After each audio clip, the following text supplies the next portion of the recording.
dia, seja muito bem-vindo, muito bem-vinda ao Beleza Singular. Que bom que você nos encontrou. Meu nome é Samira Alfenas, eu sou médica, atuo na dermatologia, estética, tanto no rejuvenescimento facial e corporal. Estou hoje com uma convidada muito especial, que é a Franciele Severiano, que também é médica, também dermato, e veio hoje falar sobre um tema que é muito especial e tem tudo a ver com o momento de vida dela também, e que vai trazer benefício para muita gente, para muitas mulheres, muitas gestantes, né? Então hoje a gente vai falar sobre as lesões dermatológicas na gestação, sobre os cuidados essenciais para uma gestação saudável e esse cuidado com a pele. Seja muito bem-vinda, Franciele. Que bom você aqui com a gente, nos agraciando. Obrigada, Samira. É uma honra estar aqui no Beleza Singular. Depois de tanto tempo a gente se reencontra. Pensei, Samira, na nossa época de cursinho. Fiquei tão feliz com esse reencontro, que a gente nunca deixou de manter contato, na verdade, Sim. né? E agora as duas atuando na área da dermatologia. Quanta coincidência, né? Muita. Vai ser um prazer falar deste momento da gravidez, da gestação, dessas mudanças que ocorrem no corpo da gente, que mexe muito com a nossa autoestima, mas ao mesmo tempo a gente fica extremamente preocupado com a saúde do bebê. Então, abordar um pouquinho hoje o que pode, o que não pode fazer, o que é normal, o que deve ser de sinal de alerta, de preocupação para procurar um médico de confiança. Obrigada. Exatamente, bem lembrado, né? A pele, que é o órgão, né, mais extenso e também tão sensível, principalmente às alterações hormonais, às alterações todas próprias da gravidez, né?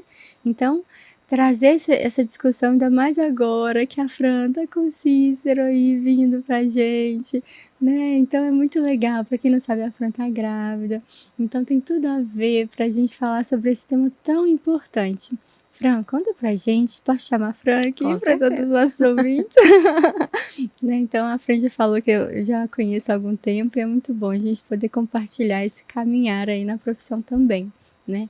Conta pra gente um pouquinho sobre, assim, as alterações que são mais comuns na gestação, né, que a gente observa, que tanto incomoda tantas mulheres, porque isso acaba mexendo, né, com, muitas vezes, dá um impacto emocional, com as mudanças naturais que vão acontecendo, a mudança do corpo, né, as mudanças na pigmentação da pele. Conta um pouquinho pra gente sobre isso tudo aí.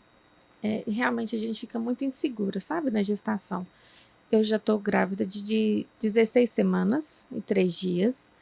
Então, já estou indo para o 4º mês de gestação. E aí a gente já começa a ver, de fato, algumas mudanças. Sim. No início da gestação, quase não tem mudança nenhuma na pele.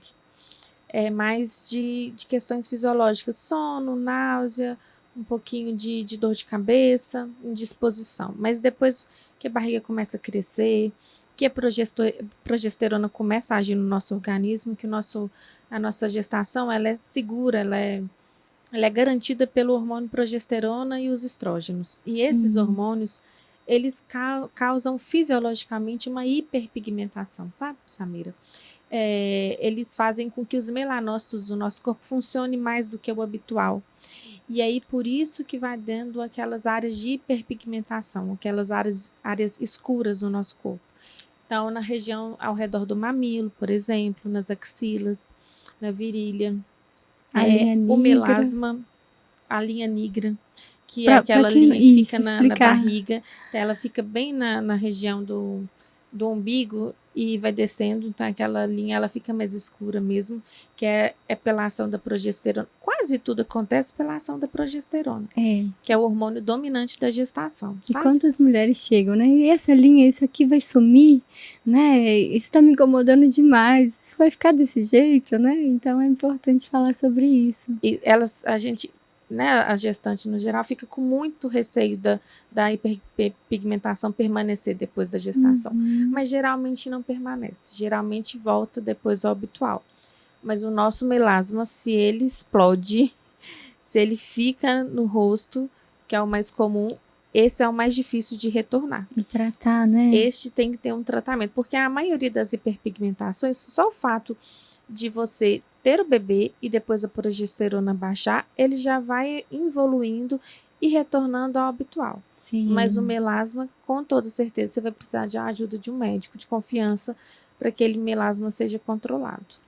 E esse é um grande tema, né, de busca das mulheres, de modo geral, nos consultórios, né? Porque começa essas lesões dermatológicas, às vezes até a própria acne, né? Começa, a gente pode falar sobre isso também. E essa busca por procedimentos que é tão questionável, tão contestado também, e também tão seguro em alguns aspectos, a gente sempre tem que pensar em alguma forma de melhorar essa qualidade de vida dessa gestante, né? Por vezes isso mexe muito no aspecto emocional. Com toda certeza, porque a gestante, ela tá muito preocupada com a saúde do bebê. Então, o Isso. que come, né? Por exemplo, se não tem toxoplasmose, se eu posso tomar água, se eu posso comer sushi, mas ao mesmo tempo, a gente tem que entender que o autocuidado, ele vai levar a autoestima daquela mulher, ele vai levar o conforto daquela mulher, né? Porque algumas mãezinhas, elas entram inclusive depois em depressão pós-parto. Sim. E aí este autocuidado, ele também é uma forma de prevenir essa alteração do pós-parto. Sim. Então não é futilidade, não é sobre apenas passar um creme no rosto, é sobre o autocuidado mesmo, que a gente tem que ter, né, essa noção de que você cuida do bebê, mas você se cuida também. Com certeza. Uma maneira de cuidar do bebê é se cuidar. Se cuidando, né?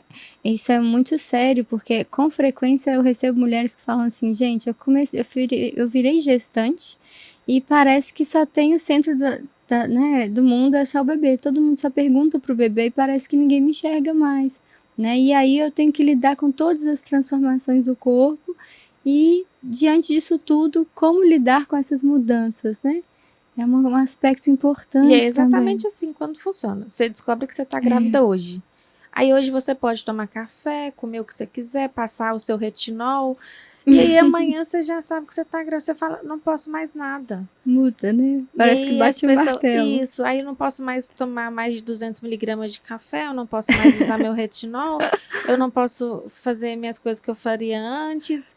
E aí o cuidado é todo exclusivo e a preocupação é toda exclusiva do bebê. Então é importante sim se cuidar, porque você consegue manter uma rotina tanto de exercício físico, quanto de autocuidado de pele, de cabelo, de unha, de alimentação, mesmo com o bebezinho. Sim, e a gente precisa lembrar desse olhar global. E voltando ainda para a nossa, né, dermatologia, das lesões que a gente vê com frequência, vamos voltar ali comentando um pouquinho sobre essa hiperpigmentação, o que a gente teria assim, de tratamento possível? Eu acho que o ideal é sempre prevenir, tá? Então, quando Com a gente começa certeza. a gravidez, a progesterona vai aumentando aos poucos. No segundo trimestre, ela tem um picozinho. E aí é onde que aparece, por exemplo, o melasma, principalmente no segundo trimestre. E para isso a gente precisa evitar. Sim. Como que a gente evita? Fazendo o básico bem feito. Então, uma limpeza com um sabonete suave, para não ficar agredindo muito aquela pele e sensibilizando aquela pele. A gente pode usar uma vitamina C, que é um ótimo antioxidante, antes do protetor solar, para a gente potencializar aquele protetor solar. Sim. Um hidratante, que aí a gente pode abrir mão de ácido hialurônico, de niacinamida, que é além de hidratante, a niacinamida, ela tem outros benefícios. Até ceramidas mesmo, né? A gente pode acrescentar nessa rotina. Sim, principalmente corporal. E é interessante, né? Você trouxe aí a questão do ácido hialurônico como uma possibilidade terapêutica tópica. E aí a gente entra numa situação difícil, né? Porque com frequência também as mulheres lidam com as mudanças também da face durante a gestação. Sim. E vem uma grande busca por fazer preenchimento, né? Uma das causas que mais dá envelhecimento é a gestação. A gente tem uma grande perda de colágeno também, né? Assim, a gente divide tudo. Eu falo com as minhas gestantes que eu atendo, você tem que lembrar que você está dividindo tudo. Seus nutrientes, seu colágeno, tudo. E aí a gente pode repor por um bom motivo. Sim. O colágeno oral. Sim. É o ideal? Não, mas já é uma tentativa. E aí o colágeno oral ainda vem com proteína, que é essencial para o desenvolvimento da criança, mas é uma opção. Uma das causas que mais causa envelhecimento é realmente a gestação. E já que você falou sobre suplementação, assim, vamos falar sobre alguns suplementos que podem ser legais, assim, para as gestantes? O que a gente não pode faltar, assim? Sim, gestantes de risco habitual, né? Sem ser risco de alto risco. Isso. O ideal é sempre fazer reposição de ômega 3. O ácido fólico, que na verdade ele fica. Tem alguns estudos que mostram até o fim da gestação, tem outros que mostram até o final do primeiro trimestre, até Sim. 12, 13 semanas, que é o metilfolato. Uhum. Isso é importante para o desenvolvimento do tubo neural do bebê, tá? Isso. Depois disso, a gente entra sempre com suplementação de ferro. Algumas gestantes queixam que queda de cabelo. Eu falo assim, gente, mas o seu cabelo era para estar bonito, sedoso, cheio na gestação. Por que será que está caindo? Quando a gente faz a investigação, essa gestante está com anemia. Então, é uma preocupação não desenvolver anemia naquela gestante. E, na verdade, o hormônio na gestação, que é a progesterona, ela acaba auxiliando, né? Ela auxilia para a manutenção desse fio. Isso. Né? Porque ela para ali na fase anágena.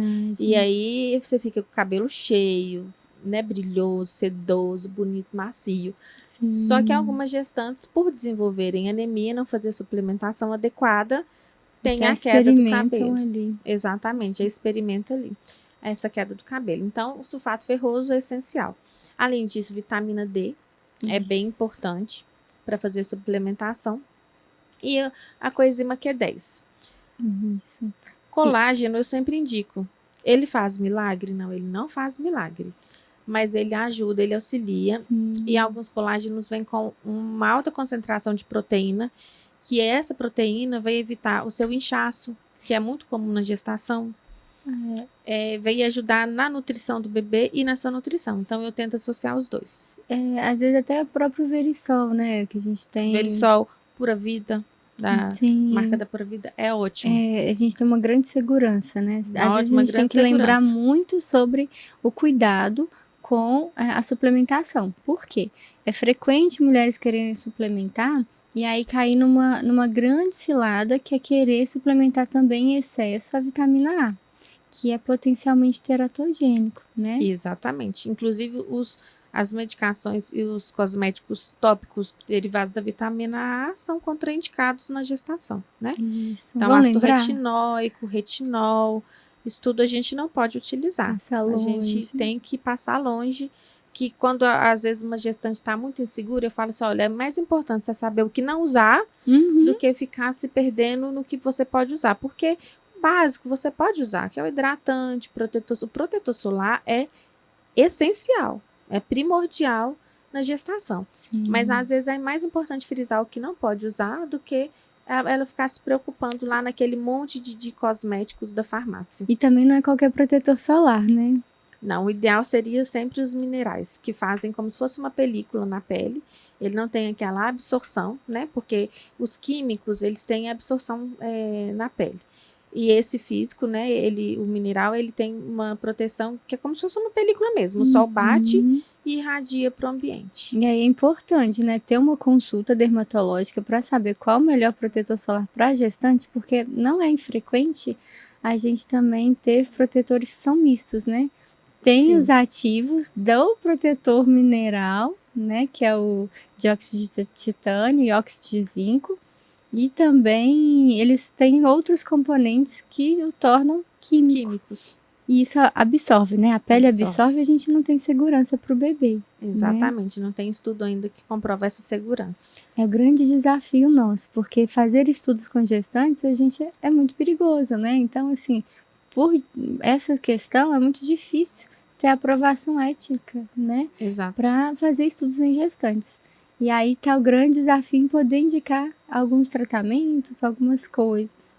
E aí, por isso que quando a gente passa, que se é um estudo bem robusto, seguro, você pode utilizar com tranquilidade tanto aquele cosmético que está sendo prescrito pelo seu médico, quanto a suplementação que está sendo prescrita pelo seu médico. Outra coisa que é comum, às vezes, chegam gestantes que têm acne, usam sabonete. Com ácido salicílico. Ácido salicílico, E aí quer continuar usando. Pode, Fran? Não pode. Não pode. Ácido salicílico não pode ser utilizado na gestação.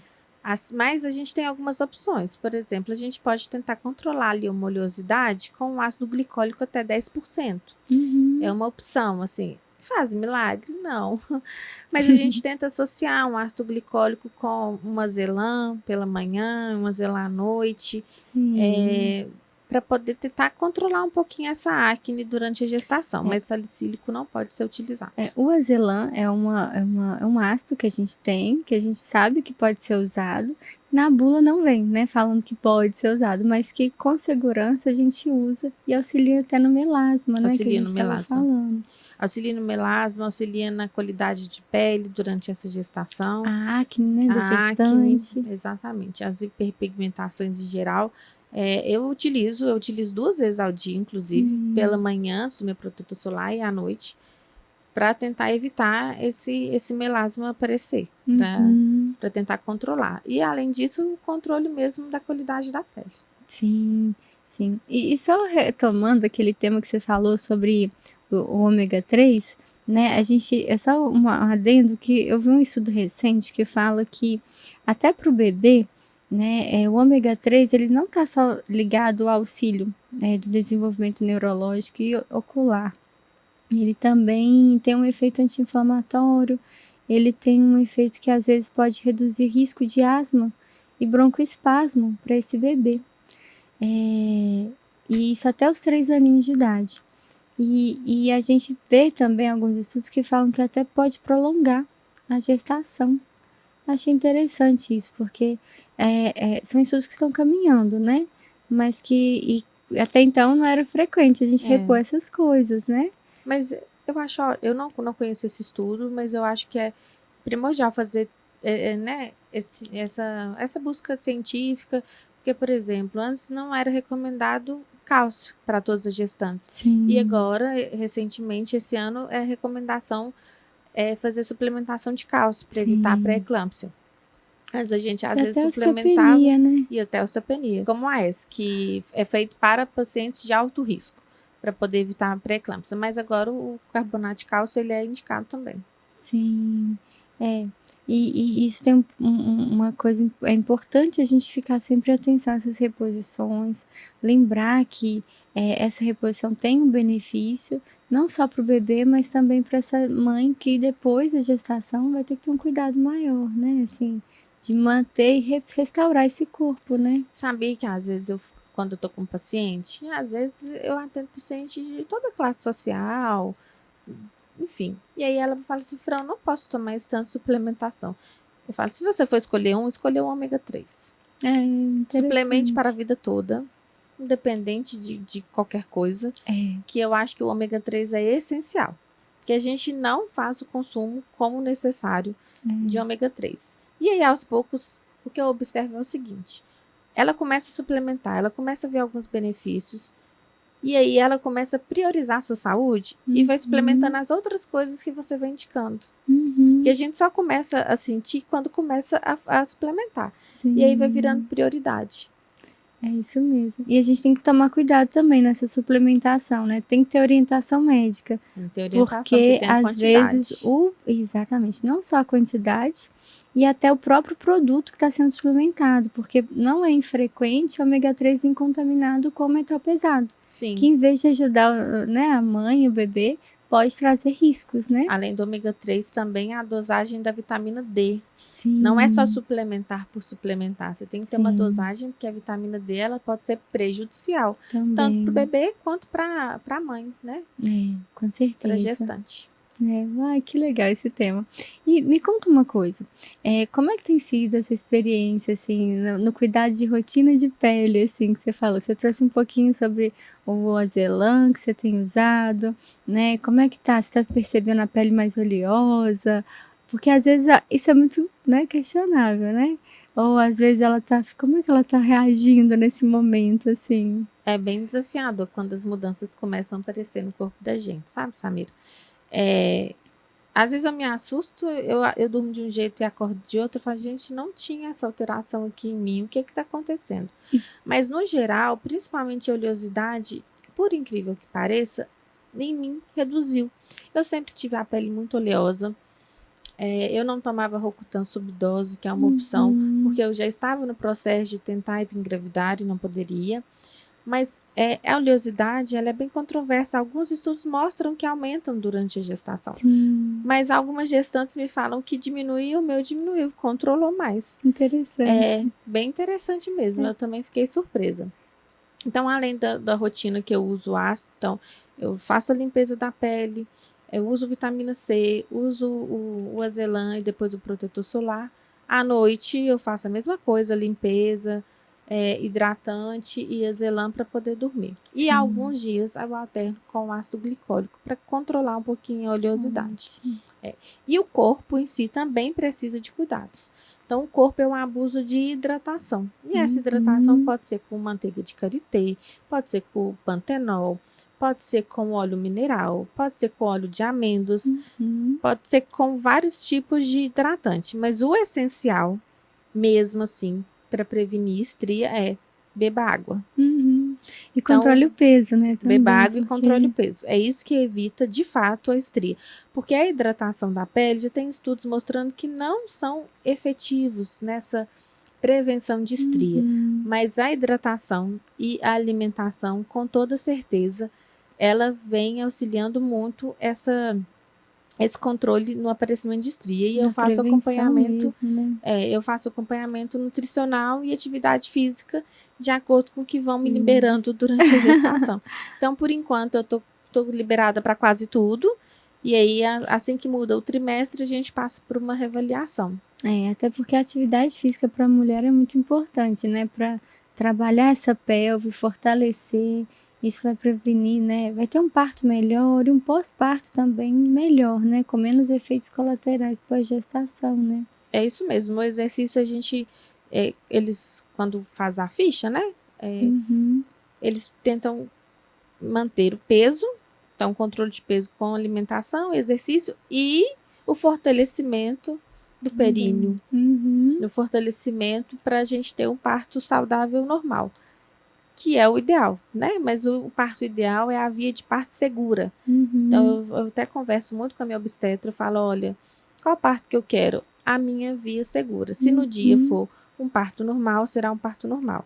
Se a minha via de parto for segura ou cesárea, vai ser uma cesárea. Sim. Então, eu não sofro com isso. Sim. Mas a gente fortalece no exercício para poder ter esse parto normal. Da melhor forma possível, né? É sempre esse o nosso foco, assim, em olhar o que pode ser melhor dentro de todas as condições que a gente tem, né? Sim. Sim, perfeito. E vamos falar um pouquinho sobre algumas lesões dermatológicas que a gente tem, porque tem algumas que pioram, outras melhoram, né? A gente tem a própria psoríase, né? A dermatite atópica, que a gente sabe que, né, ela tende a piorar um pouquinho, né? O que você vê assim com frequência? Além dessas lesões, só voltando um pouquinho na hiperpigmentação, o ideal seria a gestante fazer a primeira avaliação no início da gestação, se ela tem alguns nevos, né, que são pintinhas, para poder fazer a observação desses nevos. O que acontece? A progesterona que aumenta e faz com que tenha a produção maior de melanócitos, né? Eles, além de ter uma população maior, eles produzem mais melanina, eles podem causar o que a gente chama de melanoma. Então, aquela pinta que é inocente, durante a gestação, ela pode se tornar um câncer de pele. Ela também se transforma, Ela se transforma. E aí a gente tem observado mesmo que tem essa hiperpigmentação das pintas. É importante no segundo e no terceiro trimestre essas pintas passarem por uma reavaliação médica com o dermatoscópio, né? Não é a olho, só olhar, mas tem que ter o dermatoscópio e, se necessário, faz a biópsia para poder verificar. Então, é uma das alterações assim, que eu mais me preocupo com as gestantes que eu atendo, que é olhar cuidadosamente cada pinta que ela tem, né? Cada nevo que ela tem, para poder acompanhar no segundo e no terceiro trimestre. Porque, né, o melanoma é um dos cânceres mais agressivos que a gente tem, né? Sim. Então, tratar ali, a gente está garantindo uma vida ao longo desse bebê que está chegando, né? Exatamente. A dermatite, ela tem uma piora, e aí a gente controla essa dermatite com não agressão, então produtos de pele sensível, hidratação, alimentação, bebendo água também, Sim. até o bebezinho nascer. E aí depois a gente pode até controlar com outros tratamentos depois que já tiver o parto, né? Sim, sim. E aí tem algumas doenças um pouquinho específicas da gestação. Por exemplo, o prurido Ótimo. específico da gestação, que é uma coceira, né? Assim, no linguajar, que algumas gestantes se queixam, principalmente no início do segundo trimestre até o final da gestação. Muito frequente, Muito né? frequente. Tem algumas medicações que podemos prescrever para controle dos sintomas, mas o que vai resolver é o parto. É o tempo. É só o É o tempo. tempo e o parto. É isso que resolve. Mas a gente consegue fazer alguns tratamentos para controle de sintomas. Algumas medicações que são liberadas. Alguns anti-histamínicos. Não recomendo tomar por conta própria, porque alguns são contraindicados na gestação. Inclusive, pode estimular parto prematuro. Corticoide, por exemplo, não pode ser utilizado na gestação de jeito nenhum. Só com indicação médica mesmo. Mas consegue controlar esse prurido. E lembrar, né, porque a gente tem uma regulação, né, conforme cada medicação, cada produto ele é feito, ele recebe uma categoria, né, de risco, Sim. né, que vai de A a X, né, Uhum. A, B, C, D e X, que é totalmente contraindicado. Então, é muito importante ter esse acompanhamento, né, dermatológico, médico, para ter esse olhar sobre o que pode ser usado ou não, com a orientação adequada. Isso. Se possível, sempre alinhado com a obstetra de assistência. Sim. Então, vai fazer algum procedimento, avalie sempre aquele risco e benefício do procedimento alinhado com a obstetra, que com segurança quase tudo pode ser resolvido. Sim. E só para lembrar, né, você falou sobre a questão do prurido, né?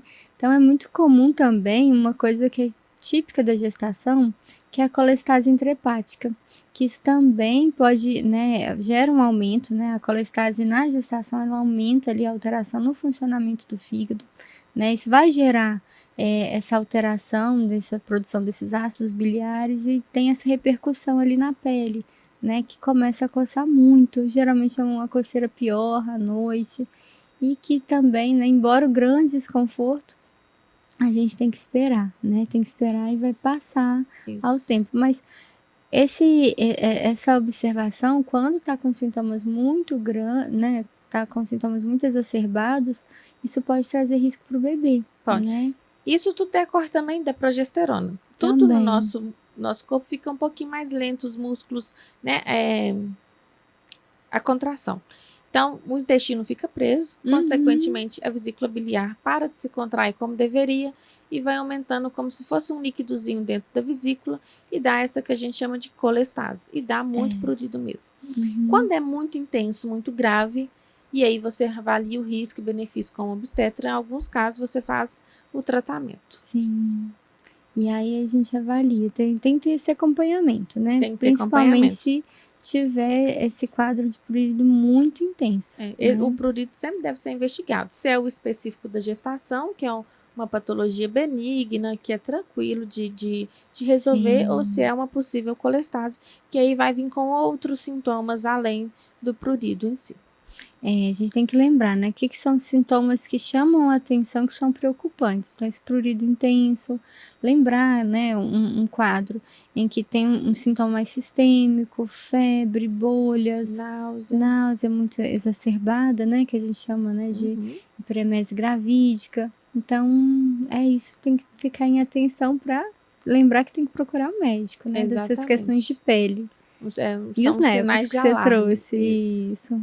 Os nervos, acho que ranqueando no máximo. No máximo. Eu acho que o ideal seria a gestante ter uma consulta com a dermato, né? Para avaliar todas as pintas no início, no meio e no final da gestação. E isso muitas vezes é negligenciado, né? As pessoas não têm essa ciência. Não tem, porque as pessoas acham que, na verdade, não vai ter essa alteração, né? Que só a virilha ficou escura, só a axila ficou escura, mas esquece das pintas. E às vezes, quando procura, é com este relato mesmo. Só, olha, doutora, eu tô achando que essa pinta tá ficando mais escura, mas eu não sei se é só impressão minha ou não. E realmente, de fato, está ficando mais escura. É esperado que fique. E aí a gente tem que fazer o acompanhamento para que esta pinta não se torne um melanoma, né? Não se transforme. Exatamente. Não venha malignizar. Perfeito. E voltando, assim, já que a gente está trazendo, né, você trouxe essa questão aí da saúde, que a gente tem que se atentar sobre o fato do melanoma, que é tão grave, né, na gestação. Mas queria trazer uma questão polêmica que são os cuidados estéticos, né? A gente abriu o nosso episódio falando sobre essa busca no consultório pela questão estética do autocuidado, né? Vamos falar sobre alguns tratamentos que com frequência a gente recebe demandas de pacientes para serem feitos, assim? Vamos sim. E são muitos, assim. A Então, gente pode falar até do Botox, acho que o isso, porque ranking, né? o primeiro, assim, que as gestantes têm dúvida é se pode fazer Botox ou não. Não. E é muito controverso. Tem alguns estudos que falam que o Botox, ele só tem ação local, então poderia ser utilizado, mas até o momento não é liberado, tanto em bula quanto pelas nossas colegas dermatos que não fazem Botox nas gestantes. É muito controverso. É muito controverso. Tem estudos que mostram o botulismo em gestantes, não acometendo o feto. Mas mesmo assim, por poucos relatos, né, e poucos estudos, a gente ainda não pode indicar. Sim, porque eu penso o seguinte, quando você está grávida, você está passando por um momento de completa alteração fisiológica, né? E alguns processos inflamatórios, eles se tornam piores. Quando você faz um procedimento estético, por exemplo, um preenchimento, você pode estar estimulando um processo inflamatório, né? Que a gente faz a entrada com a cânula, coloca um material dentro da pele. Então, você acaba causando esse processo inflamatório. Então, o ideal é esperar a gestação e assim que o bebê nascer, no pós-parto, você pode fazer qualquer procedimento. E se a mãe fez o Botox, né? É importante, fez o Botox e descobriu que tá grávida, a princípio não tem que ter o pânico, que é comum, né? Elas costumam... Fiz o Botox ontem, tô grávida hoje. Ou seja, você já estava grávida e você fez o Botox sem saber que estava grávida. A gente não vê relatos assim, nenhum, né? Mas até a gente não indica. Isso, até porque bem no início da gestação, que a gente fala que vai formando células, né? Mórula, enfim, que ainda fica na trompa para depois ir para o útero. Tem outros processos que fazem com que essa gestação progrida naturalmente. Então, a minha preocupação foi que eu engravidei perto do Natal e Réveillon. Gente, falei, meu Deus, bebi um monte de bebida alcoólica e agora eu prejudiquei. E aí a minha ginecologista obstetra super me acalmou, falou, calma, Fran, neste momento que não tem placenta, né, a placenta não está formada, não está sendo compartilhado ainda com você seus nutrientes, não precisa ter toda esta preocupação. Então, quando você sabe que você está grávida, a partir de então você toma os cuidados. É isso. E sair dessa neura, acho que isso tira a pressão de muita gestante que deve estar escutando a gente, né, nesse momento. E sobre os preenchedores, a gente já comentou, né, sobre o ácido hialurônico, que a gente não tem uma indicação formal, né, nessa realização, mas que pode ser usado topicamente. Para hidratação. Né? E eu acho um ótimo ativo, inclusive, para poder fazer uso durante a gestação, mas injetável. Nas minhas gestantes, eu sempre oriento a aguardar o parto para não ficar estimulando esse processo de inflamação. Então, por exemplo, laser também. Alguns indicam, liberam laser fotona. Eu, particularmente, não acho que deva fazer. Eu acho que deve esperar, sim, a gestação, né, o parto, e aí depois você faz. Porque você consegue evitar em outros sentidos, alimentação, exercício físico, cuidados de rotina, né, de skincare, até o bebê nascer e você vai conseguir manter seu autocuidado, sua autoestima. Para a mulher perceber esse autocuidado como uma autorresponsabilidade, auto-amor, né? Enfim. Sim. É interessante que tem estudos que mostram que o laser ele não atravessa, né, a barreira, né, transplacentária, então ele não vai chegar a camadas profundas. Sim. E teoricamente não teria, né, tanto problema para esse bebê. Mas que realmente a gente ainda está, né, começando os estudos para a liberação disso e a gente ainda a maioria parcimônia, né? A maioria dos procedimentos estéticos, tanto de preenchimento local, botox, né, laser, eles não passam. Alguns estudos mostram que ele não passa mesmo tanto a barreira placentária. Mas a gente está num período que a gente está hiperinflamada. Como Sim. se você tá, na verdade, hiperreativa. Tudo no seu corpo é muito hiperreativo. Você tá com a imunidade baixíssima nessa época da sua vida, nessa transformação da vida.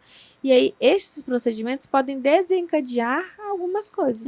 Mas às vezes doenças que estariam adormecidas, que Isso. nunca eclodiriam, né? A gente citou a própria dermatite atópica, Exato. que é um quadro que tende a exacerbar. Em contrapartida, a psoríase, né, ela tende a ter uma melhora. Né, e que a gente ainda não conhece tão bem esses efeitos, né, dessa melhora, mas que estamos caminhando aí nos estudos. Né? Aí por estar nesse estado assim, né, de baixa imunidade, com risco de inflamação, com risco de infecção, é por este motivo que a maioria dos profissionais tenta ser um pouco mais cauteloso nos procedimentos estéticos injetáveis. E até também, nem só injetável, né? O próprio peeling. Sim. Que aí a gente volta nos produtos que a gente pode e que não pode, né? Usar. Exatamente.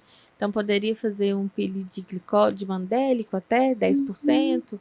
Sim, pode fazer. Pode. Com segurança, consegue controlar bem, né, a qualidade da pele, a hiperpigmentação, mas acima de 10% não pode. Sim. É igual o hidratante, a gente estava falando muito de hidratante, ureia pode ser utilizado apenas até 3%. Então, assim, então você tem que ficar de olho no rótulo daquele hidratante, se ele tem ureia, porque acima de 3% já não pode ser utilizado na gestação. Apresenta risco, né? Apresenta risco já para o bebê. E é incrível como que a sutileza da quantidade de exposição, né? Então, a gente sempre tem que lembrar disso, né?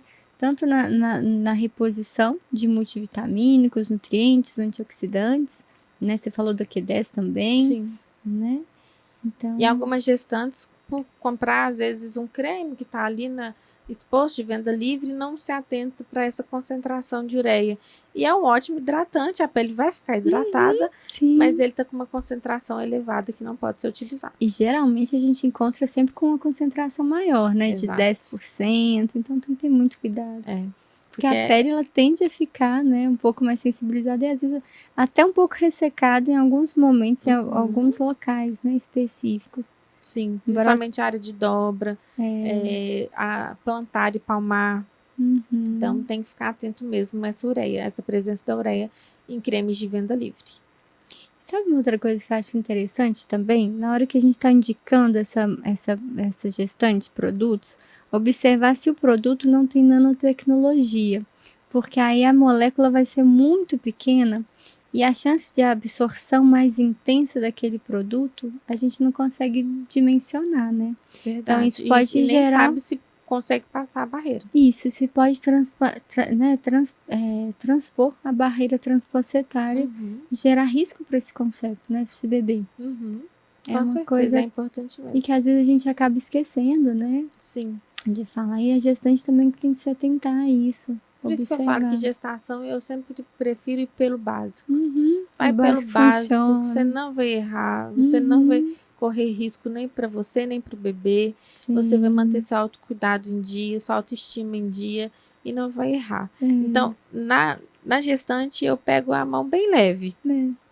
Ao contrário de quando volta depois que teve o parto. Aí a mão é pesada. E no pós-parto, o que você faz? No pós-parto, você pode fazer tudo, porque tem vários tabus, coitado, que a mãe não pode isso, que vai passar no leite, que a mãe não pode aquilo, que vai passar no leite. Mas os procedimentos estéticos são liberados. Botox é liberado, preenchimento é liberado, laser é liberado, pilha é liberado, os produtos você pode voltar a usar. Tanto o retinol, né, derivado da vitamina A, você pode utilizar para controle de melasma. Depois você pode utilizar vários hipopigmentantes de controle de pigmentação. O que a gente se preocupa um pouco é na região mamária, quando começa a ter o aleitamento, né, a amamentação, e aí tem as feridas. E aí só a lanolina para salvar, né? E aí lá a gente usa bastante lanolina e também alguns lasers que ajudam no processo de cicatrização. Né? Mas quando a paciente volta do pós-parto, aí você pega a mão pesada, mas até ganhar a gente coloca a mão leve. Tem os procedimentos também corporais, que a paciente volta muito com flacidez abdominal. Flacidez, estrias, exatamente. E aí a gente bioestimulador de colágeno abdominal, laser também, alguns procedimentos mais específicos no abdômen e manter sempre o exercício físico. Isso, Que porque tudo isso também aqui que a começa a gente fala não faz celulite. milagre. Não mesmo. Ai, que fantástico. E só para a gente lembrar um último ponto, eu acho que seria interessante a gente comentar sobre os repelentes para gestantes. Sim, é importante fazer o uso do repelente, justamente porque a gente tem que evitar algumas doenças como Zika e dengue, tá? Que quando você tá gestante, você pega uma dessas doenças, né? Você adquire alguma dessas doenças, você já é grupo de risco. Então tem a nossa alteração fisiológica, a gestante tem menos plaqueta do que o habitual. Você pega dengue, você vai ficar com menos plaqueta ainda e o risco de sangramento e parto prematuro. E a Zika, amplamente divulgada, as alterações no próprio feto, né? Na própria criança. Tem algum tempo que o Zika não circula, mas o repelente é ideal. E aí eu acho, se eu não me engano, é aquele DEET que é liberado. E a icaridina. E a icaridina também é liberado para gestante. Eu uso esse DEET. Isso. É um nome gigantesco. E essa é a abreviatura. Isso. E é o que vem mesmo, né? Escrito nos protetores. Sim. Então é sempre olhar essa composição aí. Ótimo, perfeito, Fran. Que alegria você aqui. Conta pra gente, assim, deixa uma mensagem assim final para as nossas gestantes nesse podcast, que você acha que compartilhando essa vivência, né, sentindo na pele a gestação, que é importante, assim como médica, como profissional, né, na área da dermatologia, que pode agregar assim para essas gestantes. A mensagem que eu deixo é a mensagem que eu levo para a minha vida, que é você curtir a sua gestação, sem muita neura, sem muita loucura, e saber que este momento vai passar. Sim. Né? Então, que seja leve. faça o seu autocuidado, se alimente bem, toma bastante água, faça o básico bem feito, assim, com os cuidados diários de hidratação, limpeza, uso de protetor solar, que seja um momento leve, sem loucura, sem muita culpa, né? Você faz o seu melhor o tempo todo para você e para a criança. Desde que a gente descobre que está grávida, você já pensa nele todos os dias.